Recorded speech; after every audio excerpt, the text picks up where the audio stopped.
Procure na sua Bíblia aí Romanos, capítulo 16. Romanos, capítulo 16. Epístola de Paulo aos Romanos, capítulo 16.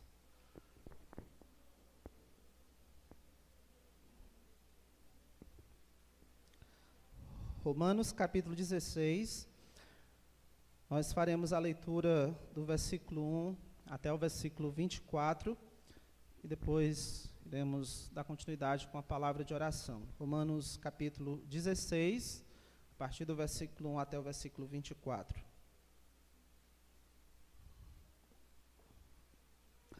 Diz assim a palavra do Senhor. Recomendo-vos a nossa irmã Febe, que está servindo à igreja de Cencreia, para que a recebais no Senhor como convém aos santos e a ajudeis em tudo o que de vós vier a precisar, porque tem sido protetora de muitos e de mim inclusive. Saudai Priscila e Áquila, meus cooperadores em Cristo Jesus, os quais pela minha vida arriscaram a sua própria cabeça, e isso lhes agradeço, não somente eu, mas também todas as igrejas dos gentios. Saudai igualmente a igreja que se reúne na casa deles. Saudai meu querido Epêneto, primícias da Ásia para Cristo. Saudai Maria, que muito trabalhou por vós. Saudai Adrônico e Júnias, meus parentes e companheiros de prisão, os quais são notáveis entre os apóstolos e estavam em Cristo antes de mim. Saudai Amplíato, meu dileto amigo no Senhor. Saudai Urbano, que é nosso cooperador em Cristo, e também meu amado Estaques. Versículo 10. Saudai Apeles, aprovado em Cristo. Saudai os da casa de Aristóbulo. Saudai meu parente Herodião. Saudai os da casa de Narciso, que estão no Senhor. Saudai Trifena e Trifosa, as quais trabalhavam no Senhor. Saudai a estimada Pérside, que também muito trabalhou no Senhor. Saudai Rufo, eleito no Senhor, e igualmente a sua mãe, que também tem sido mãe para mim. Saudai Ansícrito, Flegonte, Hermes, Pátrobras, Hermas e os irmãos que se reúnem com eles. Verso 15. Saudai Filólogo, Júlia, Nereu e sua irmã, Olimpas e todos os santos que se reúnem com eles. Saudai-vos uns aos outros com ósculo santo, todas as igrejas de Cristo vos saúdam. Rogo-vos, irmãos, que noteis bem aqueles que provocam divisões e escândalos em desacordo com a doutrina que aprendestes.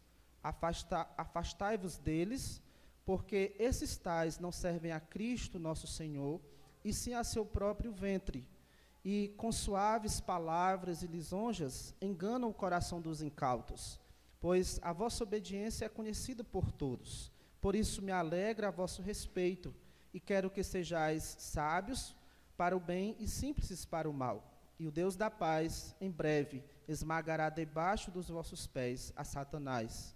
A graça de nosso Senhor Jesus Cristo seja convosco. Sauda-vos Timóteo, meu cooperador, e Lúcio, Jason e Sosípatro, meus parentes. Eu, Técio, que escrevi esta epístola, vos saúdo no Senhor. Sauda-vos Gaio, meu hospedeiro, de toda a igreja. Sauda-vos Erasto, tesoureiro da cidade, e o irmão Quarto. A graça de nosso Senhor Jesus Cristo seja com todos vós. Amém. Oremos. Maravilhoso Deus, a tua palavra diz que toda a Escritura é inspirada pelo Senhor e que toda ela é útil para o nosso ensino, para a nossa repreensão, para correção e para nos educar na justiça, a fim de que nos tornemos homens de Deus, mulheres de Deus, perfeitamente equipados para a prática de toda boa obra. Cada uma dessas palavras, ó Deus, que nós acabamos de ler, são palavras do Senhor, são palavras proveitosas, são palavras poderosas, capazes de nos transformar. E eu te peço, ó Deus, que o Senhor use estas palavras para mais uma vez nos transformar essa noite, para nos confrontar, para nos animar a mudarmos atitudes que precisam ser mudadas, ó Deus.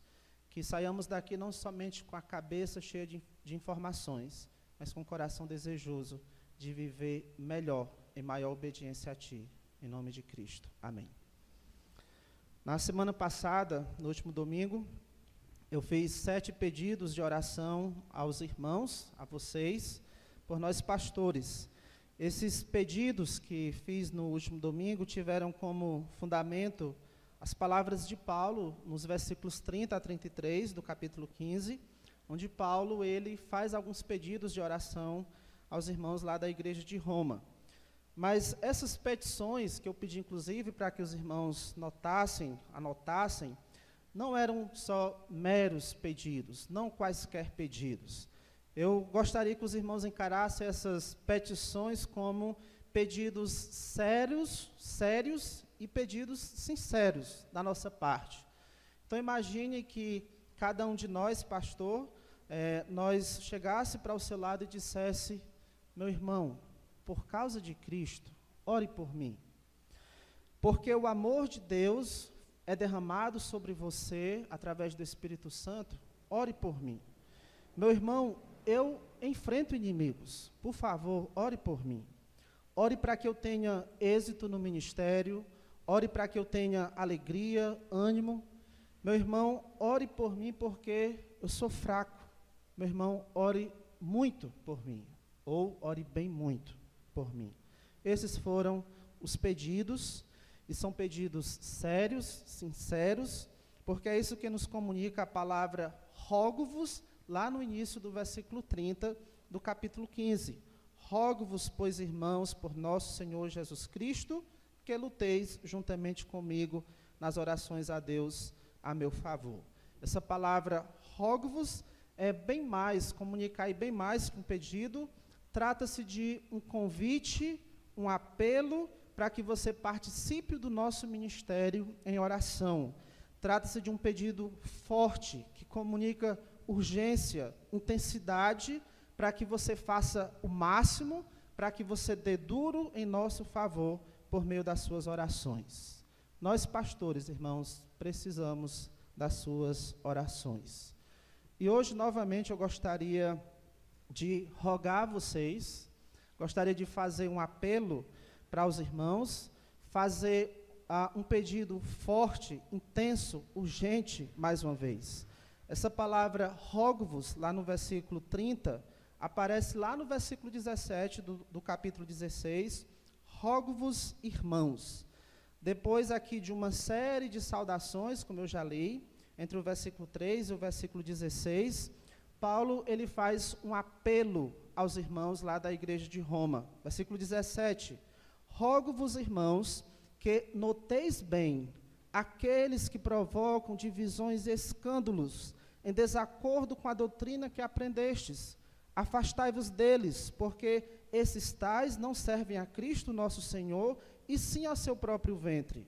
E com suaves palavras e lisonjas enganam o coração dos incautos, pois a vossa obediência é conhecida por todos. Por isso, me alegro a vosso respeito e quero que sejais sábios para o bem e simples para o mal.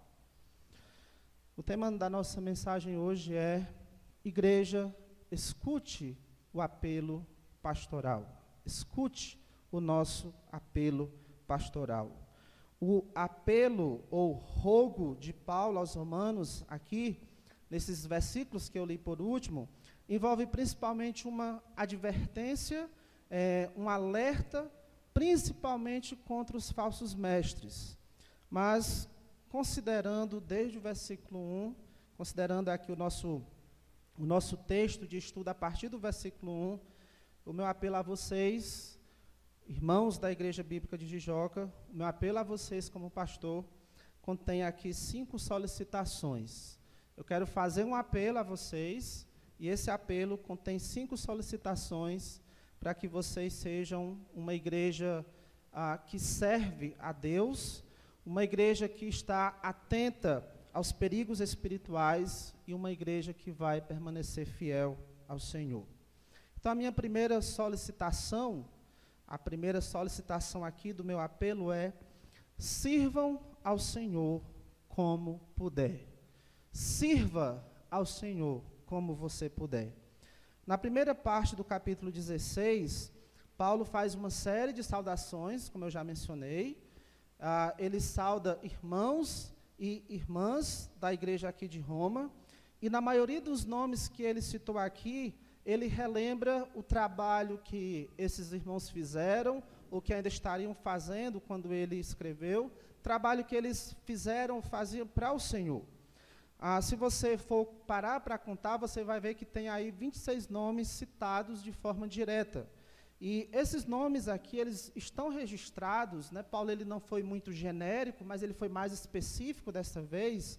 E esses nomes estão aí, uma razão para honrar essas pessoas, pelo serviço que elas prestavam a Deus, mas também para nos ensinar lições importantes. Tudo quanto está escrito, para o nosso ensino, está escrito. Na quarta-feira, nós fizemos uma reflexão nesse texto, para que eu não me detesse muito em detalhes hoje à noite. E na quarta-feira nós destacamos algumas lições que a gente podia aprender desse texto, que inclui aqui essas saudações. Uma primeira lição foi que nenhum trabalho realizado para Deus passa despercebido. Os versículos 1 a 16, a gente pode destacar essa lição. Nenhum trabalho realizado para Deus passa despercebido. Pode passar despercebido dos outros, você pode não receber uma palavra de gratidão, você pode talvez não receber um muito bem feito, ou muito bem, mas aos olhos do Senhor, o seu trabalho não passou despercebido. Uma segunda lição que nós destacamos, agora dos versículos 21 a 23, é que mesmo os crentes mais capacitados precisam de ajuda. Paulo, nós poderíamos dizer, o grande apóstolo Paulo, ele também tinha cooperadores. Em outro momento ele disse, me envia Marcos porque ele me é útil. Então, ele precisava também de cooperadores. Havia uma equipe nos bastidores para que Paulo pudesse ser bem-sucedido no seu ministério. Uma terceira lição que nós destacamos é que a igreja ela é uma unidade formada por diversidade. Se você for olhar bem essa lista, haviam irmãos e irmãs, homens e mulheres, pessoas de mais idade, pessoas de menos idade, irmãos mais pobres, irmãos mais ricos. Havia essa diversidade, mas eles estavam juntos, unidos, servindo ao Senhor. Nós precisamos também unir as nossas forças, os nossos recursos e os nossos dons no serviço do Senhor. Além dessas lições mais gerais, se nós formos parar para avaliar cada um desses 26 nomes que foram citados por Paulo, nós também iríamos aprender muita coisa com esses irmãos que foram citados. E fica aí um desafio para você, para que você busque conhecer sobre esses nomes e então possa aprender coisas importantes para a sua vida. Mas eu gostaria de mostrar que, destacando aí que o que esses nomes foram citados também para o nosso encorajamento, além de ser para honrar essas pessoas, como reconhecimento pelo trabalho delas ao Senhor, esses nomes estão aí para nos ensinar e nos encorajar a trabalharmos também para o Senhor. Por exemplo, você pode trabalhar para o Senhor como fez Febe. Os versículos 1 a 2 fala sobre essa irmã. Paulo ele recomenda aos irmãos que a recebam, que cuidem bem dela, e a razão para ele fazer essa recomendação, final do versículo 2, é porque tem sido protetora de muitos, e de mim inclusive. Recomendo-vos a nossa irmã Febe, versículo 2, para que a recebais no Senhor como convém aos santos, e a ajudeis em tudo que de vós vier a precisar, porque tem sido protetora de muitos e de mim inclusive. Essa palavra protetora aí não é a ideia de padroeira, graças a Deus que ninguém teve essa ideia de fazer de Febe uma padroeira, mas tem mais a ver com a defensora ou com benfeitora. Paulo ele usa essa palavra aqui principalmente para apontar a dignidade dessa irmã. Ele tinha essa irmã Febe em alta estima por esse cuidado que ela tinha com outros irmãos. Essa palavra aqui, protetora, ela era usada na cultura grega, principalmente em Atenas, para se referir, usada como um título para um cidadão lá em Atenas. Esse cidadão era alguém que tinha a responsabilidade de cuidar do bem-estar daquelas pessoas que eram estrangeiras ali na cidade, mas que não tinham direito de cidadão. Ou seja, pessoas que moravam na cidade, mas que eram desamparadas. E pessoas da cidade que tinham cuidado com esses desamparados, de procurar oferecer algum amparo para eles, era dado a essa pessoa esse título de honra de protetora, ou algum sinônimo disso. No versículo 1, Paulo diz: recomendo-vos a nossa irmã Febe, que está servindo a igreja de Cencreia. Febe, como nos mostra essa palavra protetora, servia na igreja, ela servia aos irmãos que precisavam de algum amparo, irmãos que precisavam de algum tipo de proteção. Nós ouvimos aqui no Encontrão de Homens que um irmão de Camusim ficou doente, ficou sem trabalhar por causa desse período que estava doente. Como é que ele iria sustentar a sua família? A igreja se mobilizou e deu o amparo, o socorro que aquela família precisava. A igreja se mobilizou para oferecer o amparo que aquela igreja precisava. Escute isso, irmão. Um irmão em situação de necessidade entre nós é uma oportunidade para você servir. Um irmão em situação de necessidade entre nós é uma oportunidade para você servir. E você que tem sido abençoado por Deus com riquezas, e aqui em nossa igreja Deus tem nos dado pessoas assim, então você que tem sido abençoado com recursos deste mundo, não espere que alguém chegue até você perguntando se você pode ajudar, como se estivesse esmolando alguma ajuda. Pode partir de você a iniciativa de querer ajudar.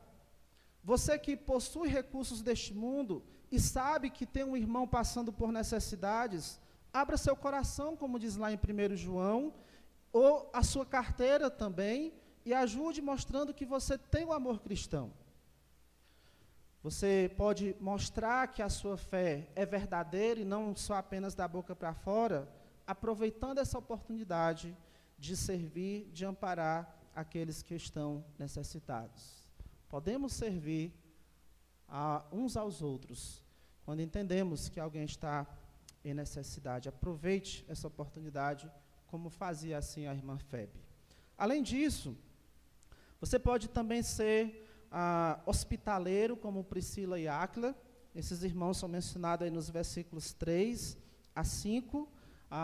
Também fala de Gaio e de outros irmãos que são mencionados como tendo as portas abertas para a igreja.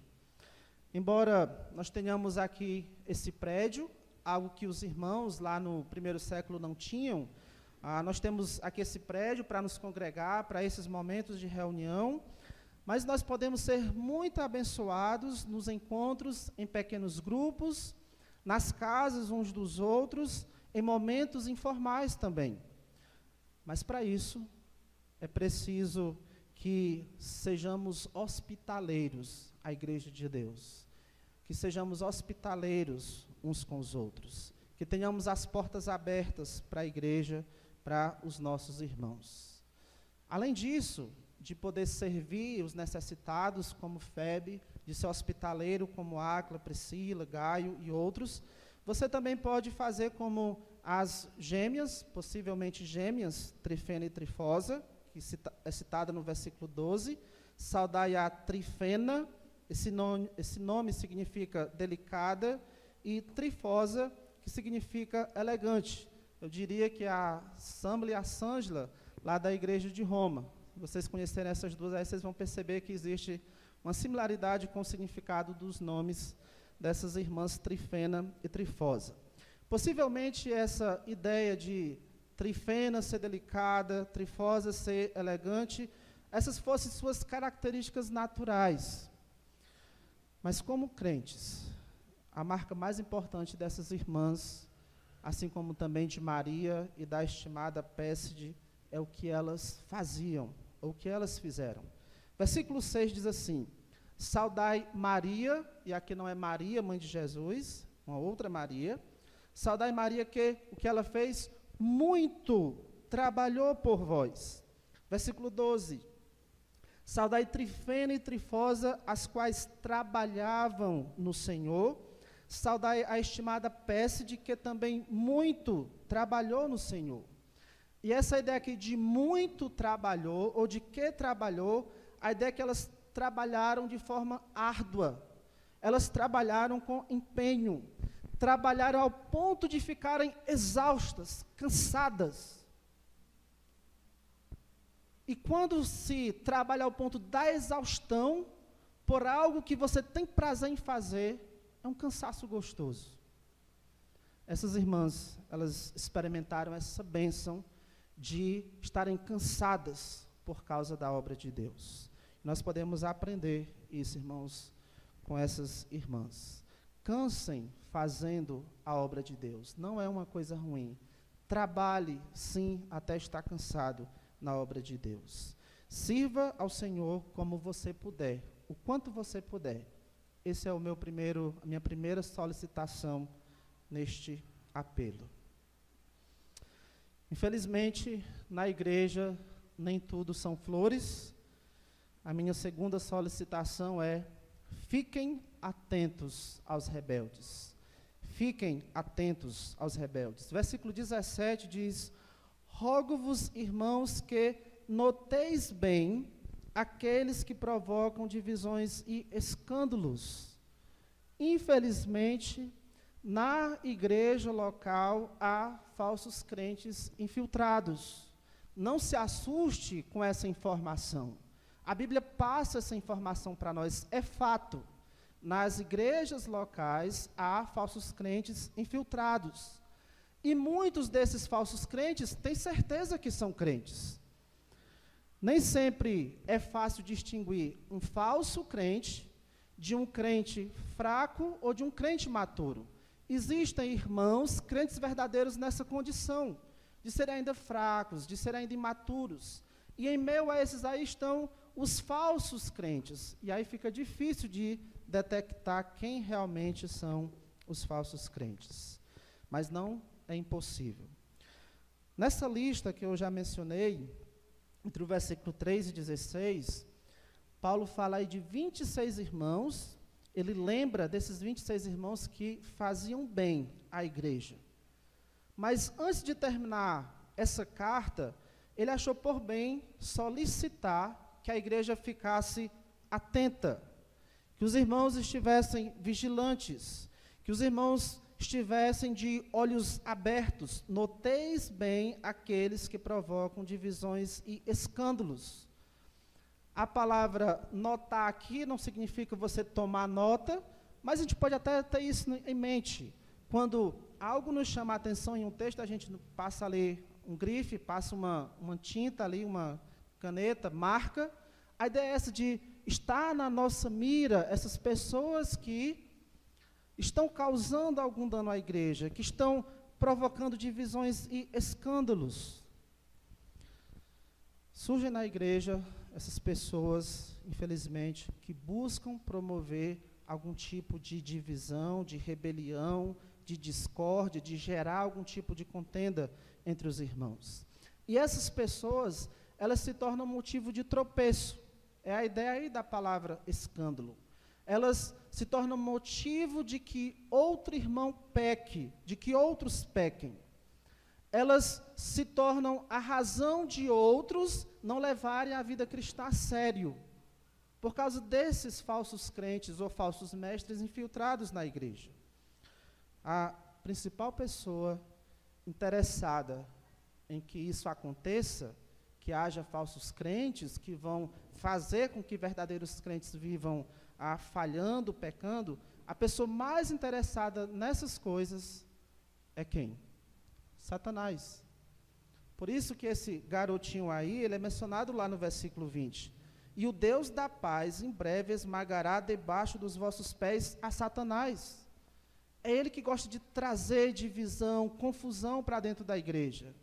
É ele que quer fazer com que a igreja perca o foco da razão de estar aqui, que é levar o evangelho para se concentrar em problemas internos, em divisões, contendas, brigas, problema A, problema B. É este camarada aqui, Satanás.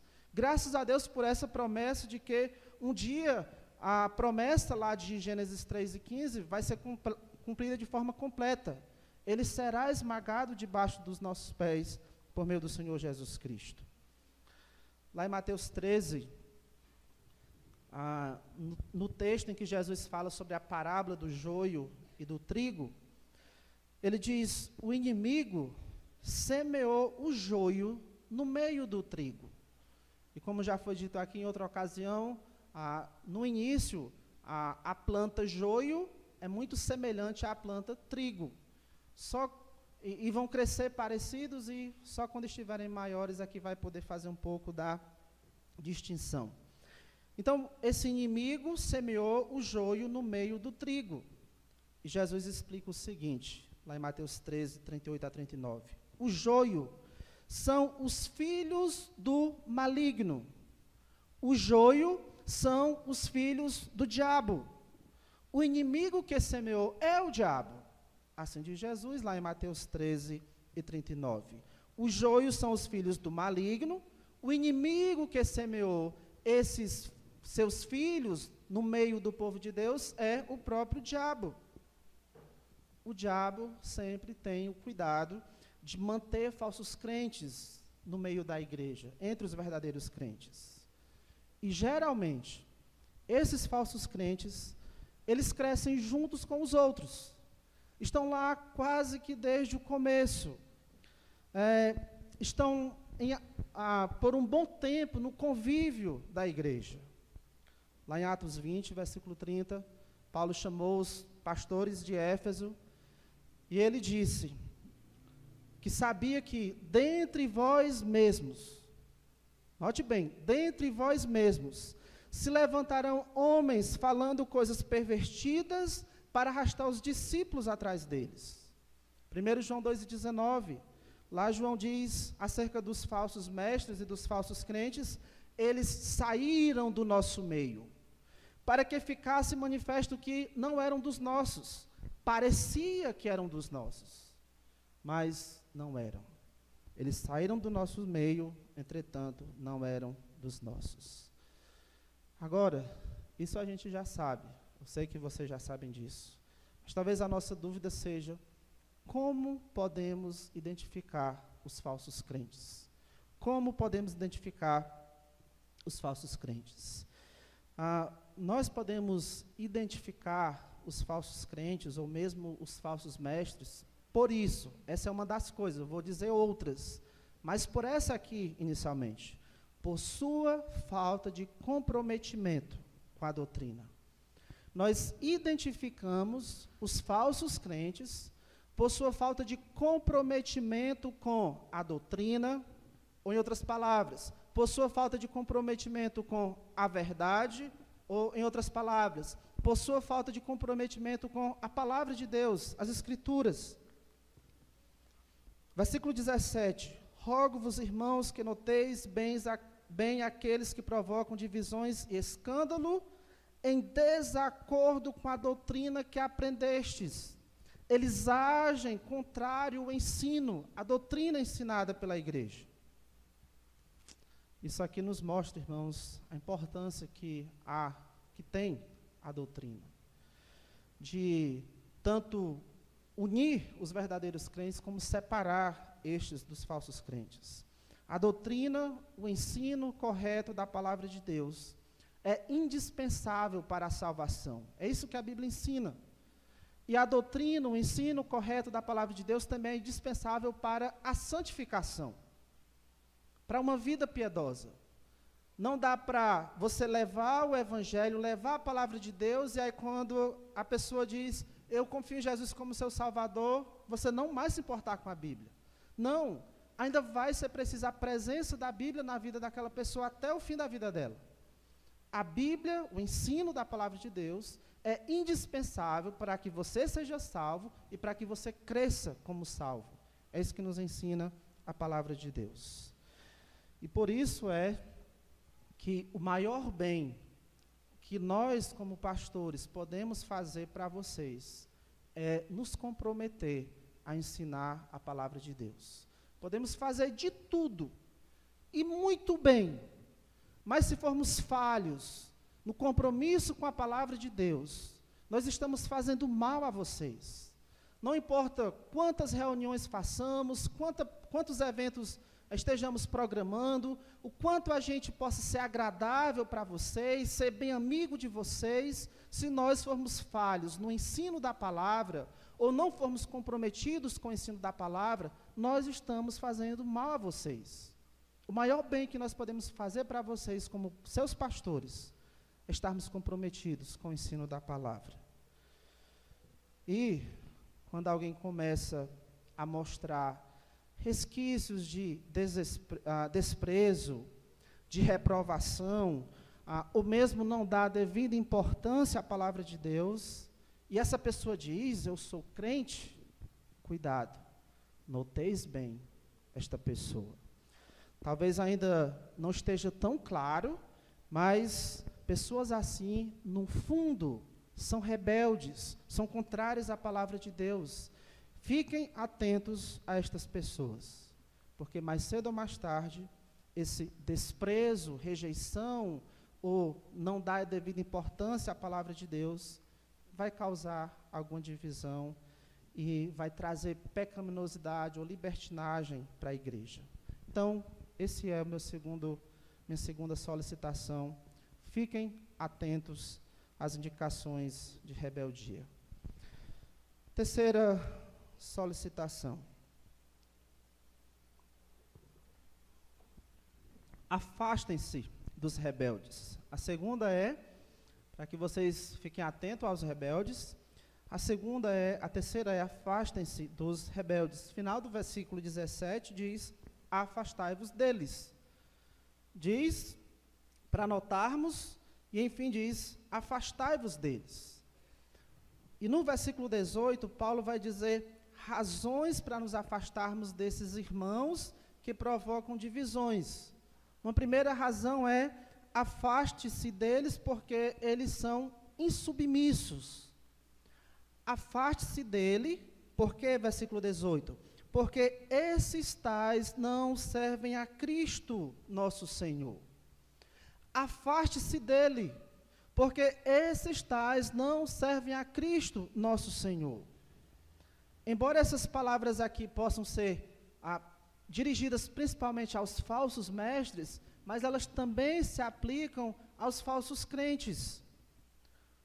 Escute bem isso, uma das evidências principais de um falso crente é a falta de submissão ao senhorio de Cristo.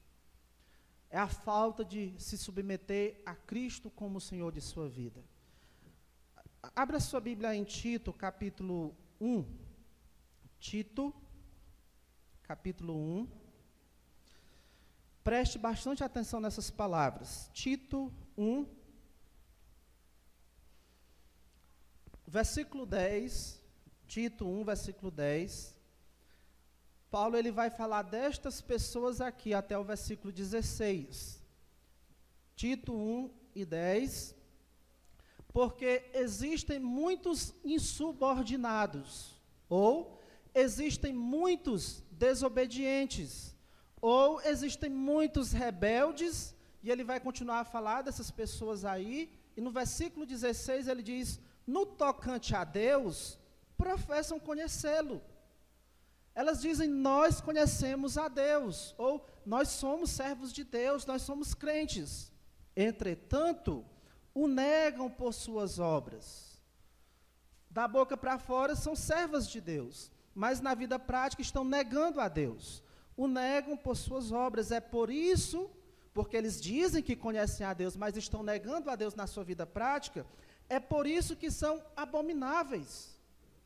Deus detesta essas pessoas que dizem que o conhecem, mas vivem submissos a Ele.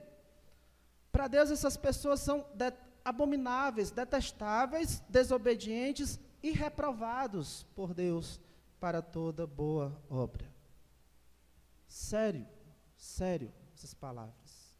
Mesmo que você afirme conhecer a Deus, mas não vive em submissão a Ele, não sou eu quem digo, é Deus que diz por sua palavra, essa pessoa é detestável, é reprovada por Deus.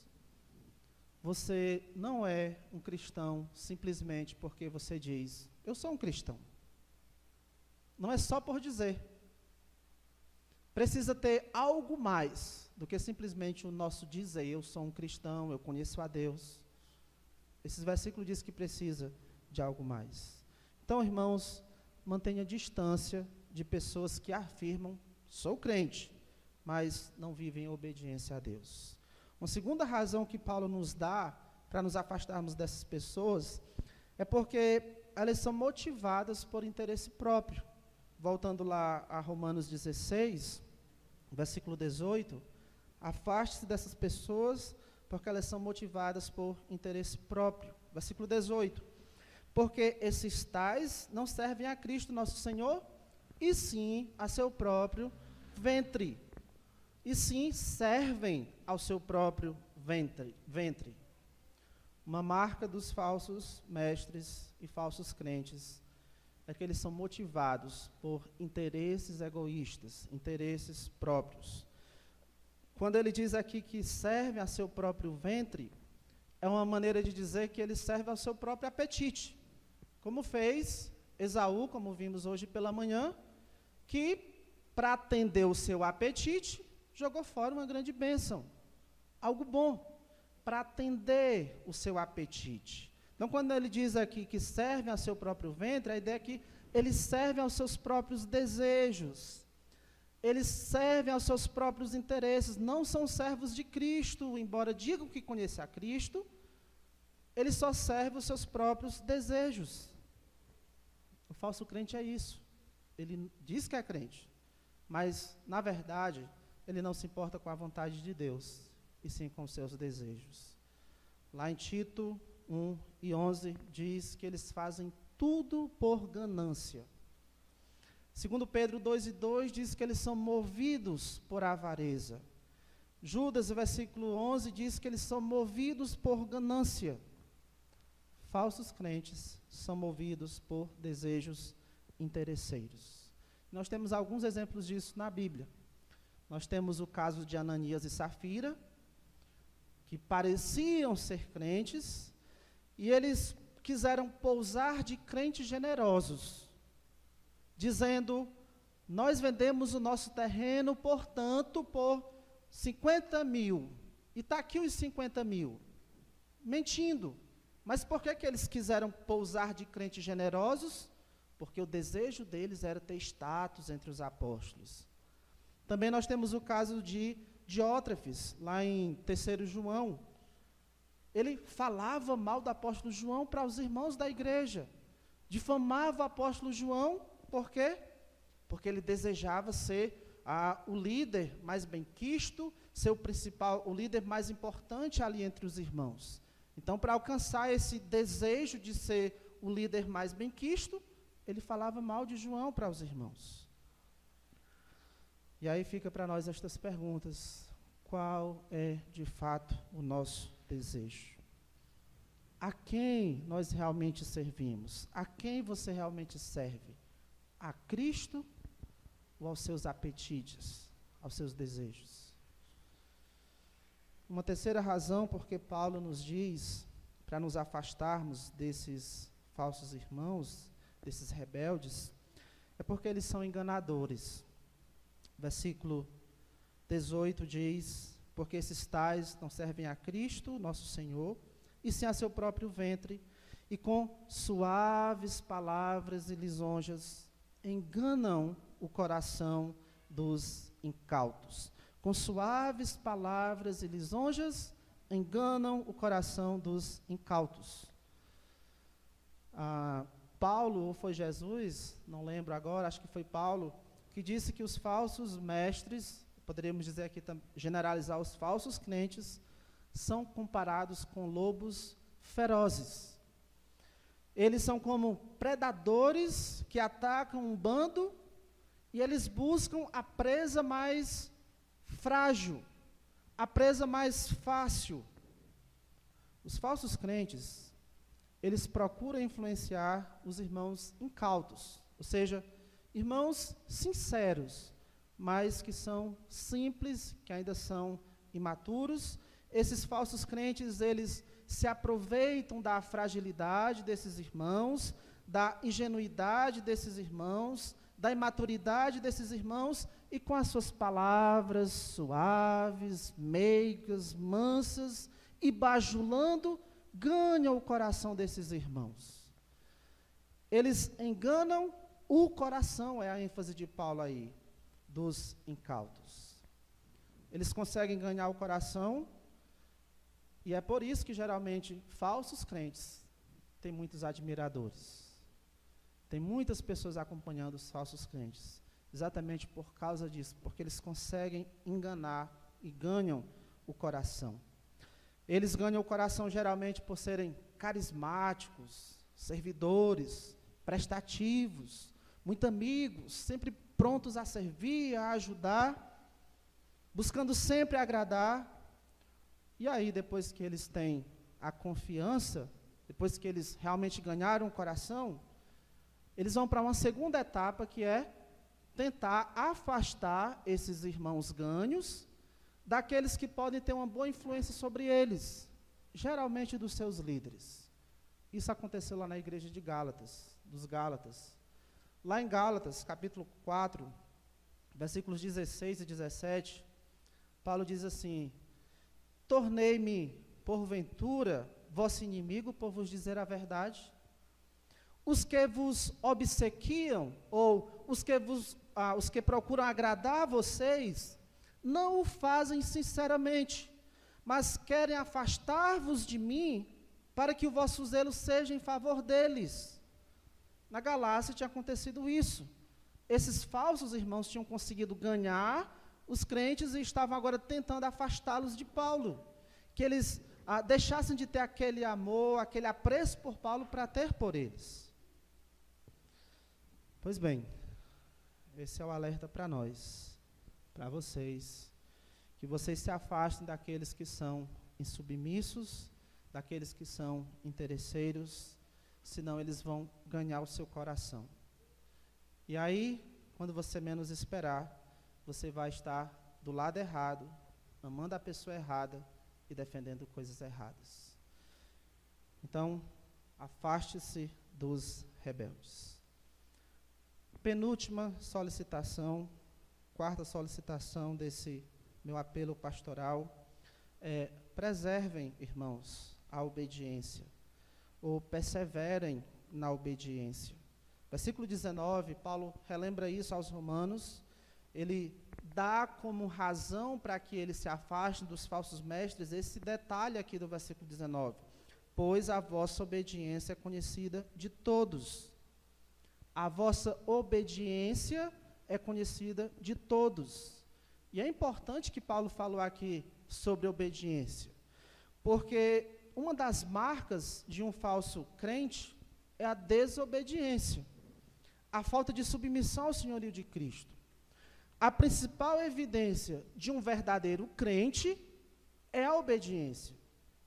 Escute bem isso. A principal marca de um verdadeiro crente, a evidência mais gritante, mais clara de um novo nascimento é a obediência.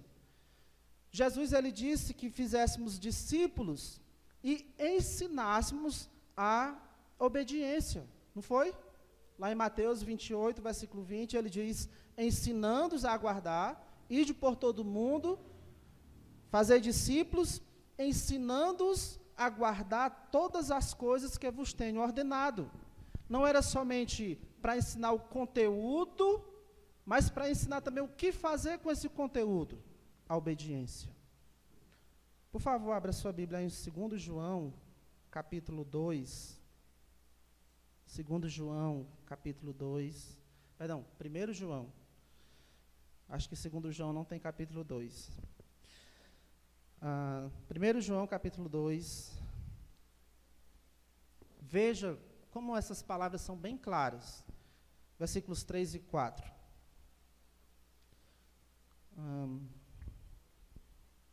2 João 3 e 4, ora, sabemos que o temos conhecido por isso. Sabemos, podemos ter certeza, que nós conhecemos a Deus por isso, se guardamos os seus mandamentos.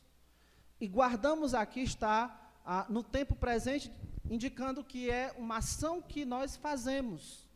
Sabemos que o conhecemos por isto, se obedecermos, ou se obedecemos os seus mandamentos. Versículo 4. Aquele que diz, eu conheço, eu sou crente, eu tenho certeza de salvação, e não guarda os seus mandamentos, é mentiroso, nele não está a verdade. Ou seja, aquele que não vive em obediência a Deus, pode dizer nas palavras mais lindas do mundo, pode até postar lá no Facebook, no Instagram e não sei mais onde, que eu sou um crente. Mas se não vive em obediência a Deus, versículo 4, é mentiroso. Nele não está a verdade.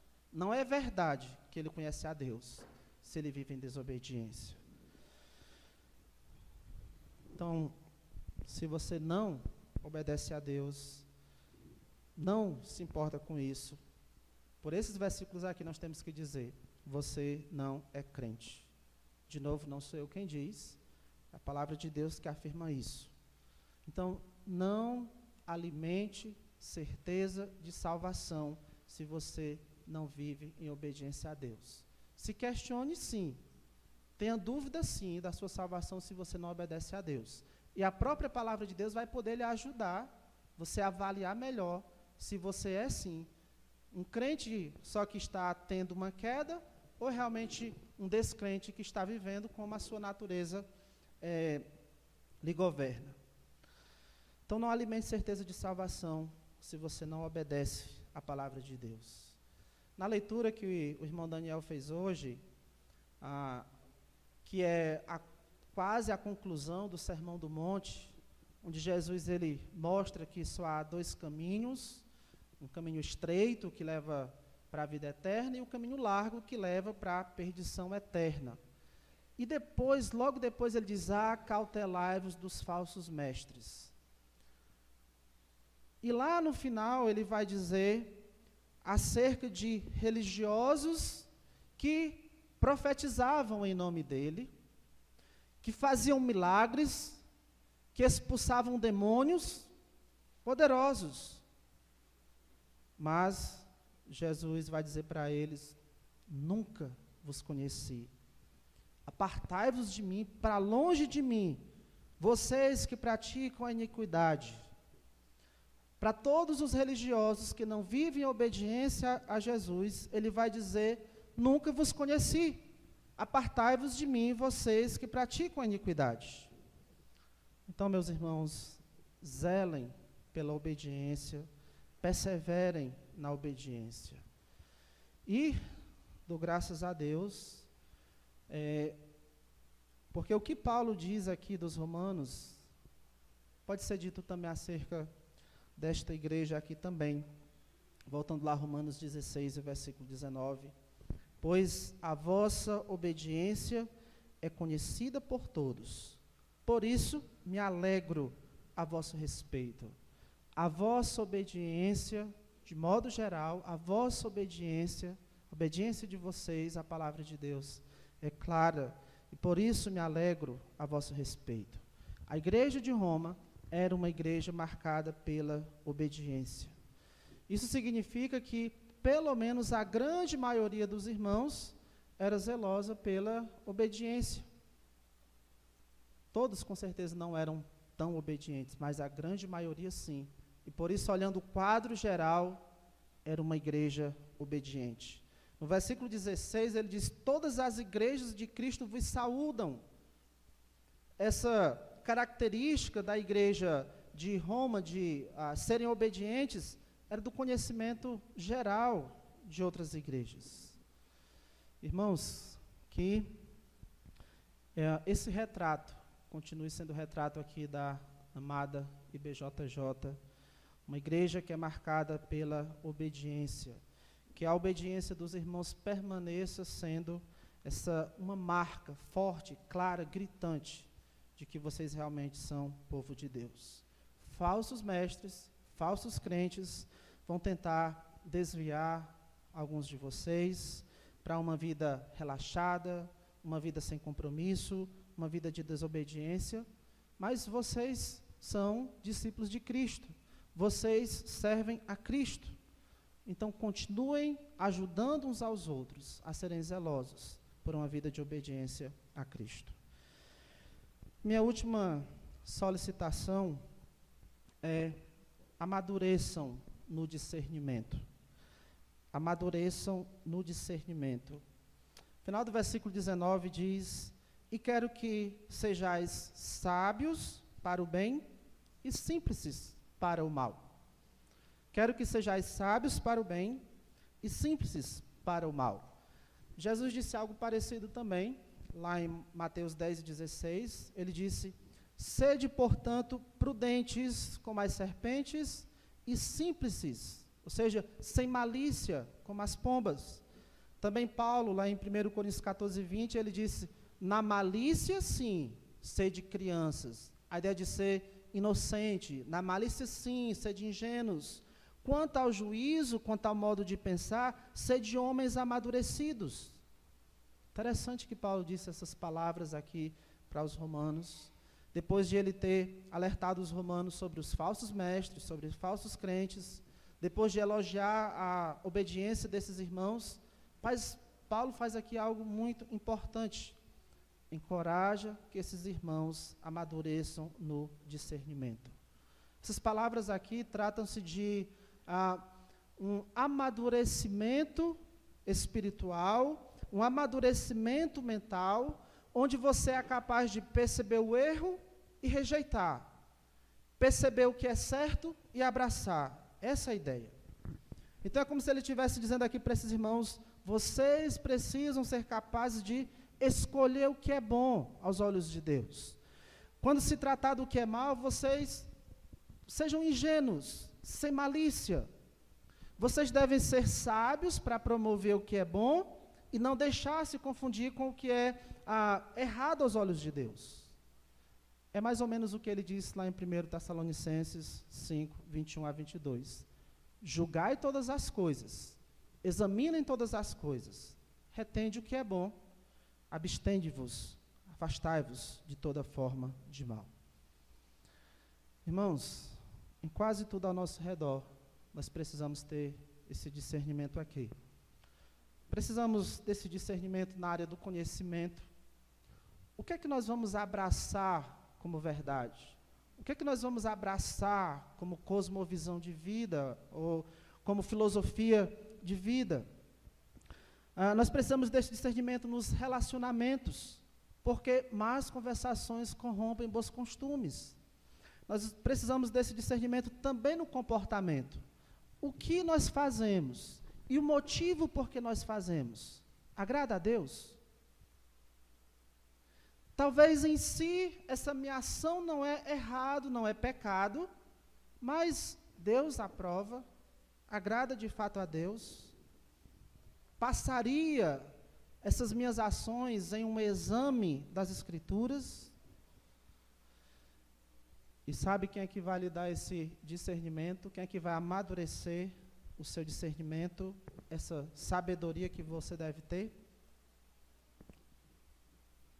Não é curso, é esse livro aqui. Quem vai lhe ajudar a ter o discernimento que você precisa ter é esse livro aqui. Esse aqui vai ajudar a mim, a sua Bíblia vai ajudar você. Por isso, se apegue à sua Bíblia.